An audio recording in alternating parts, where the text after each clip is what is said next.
Let's understand the concept of row-level access control.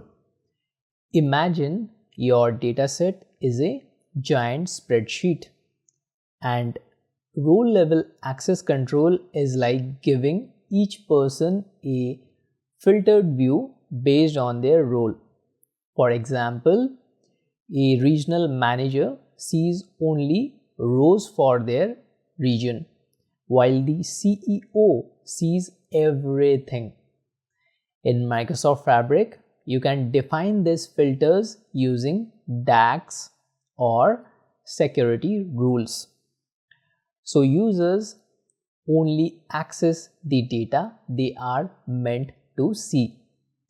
This keeps sensitive information private while enabling personalized, secure analytics.